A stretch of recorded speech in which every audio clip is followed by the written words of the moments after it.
Bom dia, Igreja Jornada. Estamos aqui prontos para mais um devocional. Hoje, após muitos desafios, e ainda não terminaram, Davi finalmente começa a reinar no reino de Judá.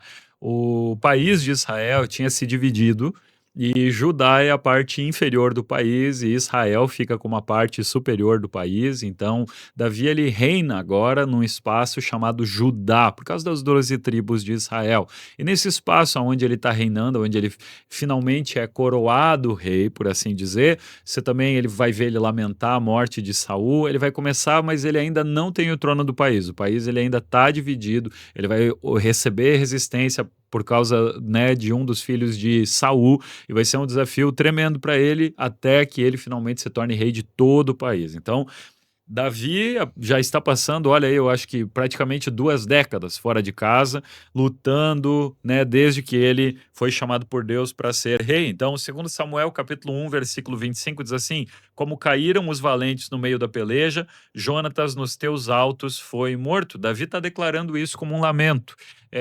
Jonatas era um grande amigo de Davi. Os dois tinham uma relação muito íntima, muito amor de irmão, de amigo, né? Infelizmente, tem pessoas que levam isso para um lado homoafetivo que a Bíblia não descreve, não é o que a Bíblia quer dizer. Quando a Bíblia diz que Davi e Jonatas eles tinham um amor muito maior do que o amor por mulheres, não significa que eles tinham uma relação entre eles, mas um amor de irmão. Muitas vezes existem relações de fidelidade e lealdade que ultrapassam laços como pai e filho, que ultrapassam laços, às vezes, de amigos, do que simplesmente um amor erótico por alguém ou um amor de relacionamento. Existem laços e alianças nessa vida que são ligações de coração. E eles tinham um laço muito forte de amizade, de irmandade, de vencer, de se proteger um pelo outro, muito mais do que às vezes se expressava, talvez, esse laço, porque as mulheres não iam para a guerra, não viviam, talvez, experiências de quase morte, como eles viveram muitas vezes e tiveram que se proteger. Então aqui Davi ele está lamentando tanto a morte de Jonatas como a morte de Saul, que tanto o perseguiu, mas cada um, guarda isso no teu coração, entrega aquilo que tem. Saul, no seu coração, tinha vingança para entregar, perseguição, ataque, mas Davi ele tinha respeito, honra, direcionamento de Deus, e foi isso que ele entregou. Em 2 Samuel, capítulo 3, versículo 1, a Bíblia diz assim: Assim crescia Davi em poder cada vez mais, porque o Senhor Deus dos exércitos era com ele. Então aqui mais uma vez o narrador está mostrando que Davi ele vai vencendo batalhas, avançando, e qual é o motivo principal de tudo isso? Porque Deus era com ele. Não era porque Davi era talentoso, não era porque ele era carismático, não era porque ele tinha uma boa mira, não era porque ele lutava bem, era porque Deus era com ele. Existe um versículo que ele diz assim: em vão vigia a cidade, né, um guarda, se Deus não estiver guardando os muros da cidade.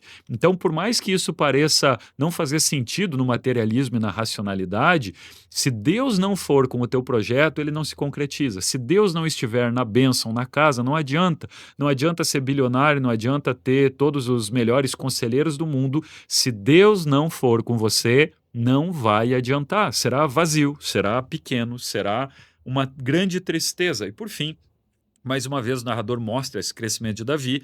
Ele diz assim: Vive o Senhor Deus que remiu a minha alma de toda a minha angústia, né? Deus, em 2 Samuel capítulo 4, versículo 9, Davi ele está falando isso aos homens que mataram Esbozete, deixando claro que ele não aceita uma vitória construída por injustiça.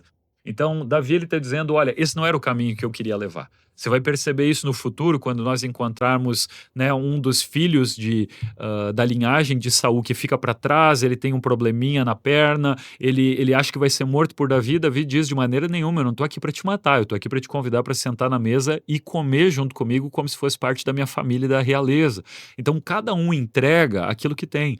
Davi aqui ele está dizendo: não estou em busca de mais sangue, eu estou em busca de paz, eu estou em busca de unir esse país, eu estou em busca de caminhar com Deus, apesar dele ter tido que se envolver em tantas lutas no meio do caminho.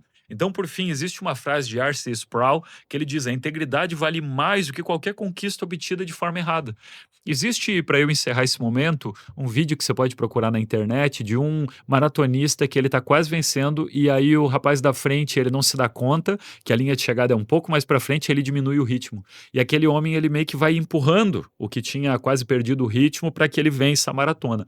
Um um homem daí faz entrevista, questiona ele, pergunta: "Mas por que que você fez isso? Você ia ganhar". Ele diz: "Não, eu não ia ganhar. Aquele homem na minha frente ia ganhar". Mais uma vez ele diz: "Por que que você fez isso?". Quando ele termina a terceira vez de questionar, ele diz: "Olha, o que que a minha mãe ia pensar de mim se eu tivesse feito isso, né, tivesse tido uma vitória injusta". Então, o coração do homem, ele precisa estar voltado diretamente para aquilo que é de Deus, e com certeza uma vitória íntegra será sempre muito mais satisfatória do que algo que não veio de Deus e que não encontra justiça em Deus. Que Deus abençoe o teu dia, seja abençoado e que o Senhor seja contigo.